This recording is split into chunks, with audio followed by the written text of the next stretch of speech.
ഇന്ന് നമുക്ക് നല്ല എളുപ്പത്തിൽ കലത്തപ്പം ഉണ്ടാക്കാം. അപ്പച്ചട്ടിയിലാണ് ഉണ്ടാക്കുന്നത്. അതിന് വേണ്ടിയിട്ട് 2 കപ്പ് അരി നന്നായിട്ട് കഴുകി വൃത്തിയാക്കിയിട്ട് 4 മണിക്കൂർ വെള്ളത്തിലിട്ട് കുതിർത്തിട്ട് അതിൻ്റെ വെള്ളമെല്ലാം ഊറ്റിയെടുത്താണത്. പിന്നെ 2 ഉണ്ട ശർക്കര എടുത്തിട്ടുള്ളത്, വലുതാണ് എടുത്തിട്ടുള്ളത്. അതൊരു അമ്മിക്കുഴ വെച്ചിട്ട് നന്നായിട്ടൊന്ന് ഇടിച്ചതുപോലെ ആക്കിയാൽ മതി. എന്നിട്ട് ഒരു 1.25 കപ്പ് വെള്ളം ഒഴിച്ചിട്ട് അതൊന്ന് ഉരുക്കാനായിട്ട് വെക്കാം. പിന്നെ നമുക്ക് അരി ഉണ്ടല്ലോ, അത് പകുതി മിക്സിയുടെ ജാറിലോട്ട് ഇട്ട് കൊടുക്കാം.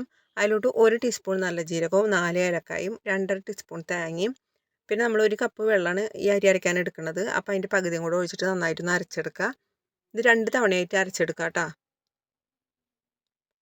എന്നിട്ട് നന്നായിട്ടൊന്ന് മിക്സ് ചെയ്ത് കൊടുക്കണം.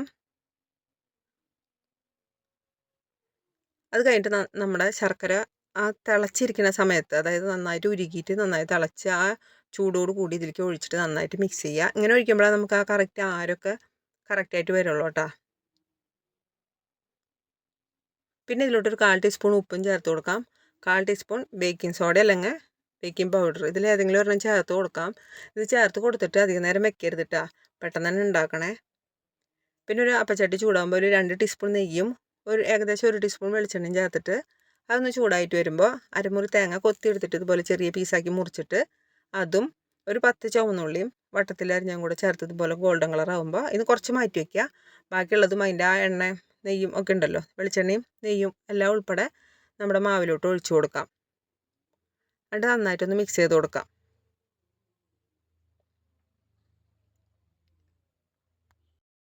ഇനി നമുക്ക് കലത്തപ്പം ഉണ്ടാക്കാം. അതിന് വേണ്ടി അപ്പച്ചട്ടി നന്നായിട്ട് ചൂടാവണം. നന്നായിട്ട് ചൂടാകുമ്പോൾ 3 തുള്ളി നെയ്യും 2 തുള്ളി വെളിച്ചെണ്ണയും ചേർത്ത് കൊടുക്കാം. എന്നിട്ട് നമ്മൾ അളവെടുത്ത കപ്പിൽ ഒരു 3/4 കപ്പ് മാവ് എടുത്തിട്ട് ഒഴിച്ചു കൊടുക്കാം.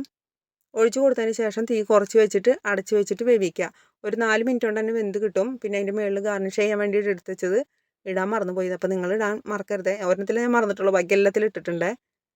ഞാനൊരു 3 എണ്ണം ഇങ്ങനെ ഉണ്ടാക്കിയിട്ടുള്ളൂ. ബാക്കിയൊക്കെ കയ്യിൽ വെച്ചിട്ടാണ് ഒഴിച്ചിട്ടുണ്ടാക്കിയുള്ളത്. കയ്യിൽ വെച്ചുള്ളത് 2 മിനിറ്റ് കൊണ്ട് തന്നെ പെട്ടെന്ന് ആയി കിട്ടും. ഇതിന് ടേസ്റ്റിനൊന്നും യാതൊരു വ്യത്യാസവും ഇല്ല, നല്ല ടേസ്റ്റ് തന്നെയാണ്. ഇതിൻ്റെ ഹൈറ്റ് ഉണ്ടാവില്ലല്ലോ നമ്മൾ ചെറുതായിട്ട് ഉണ്ടാക്കുമ്പോൾ, അപ്പോൾ അതിൻ്റെ ആര് ചെറിയ ഹൈറ്റിലുണ്ടാവുള്ളൂ, അത്രേ ഉള്ളൂ. വേറെ ടേസ്റ്റിനൊന്നും ഒരു വ്യത്യാസവും ഇല്ല.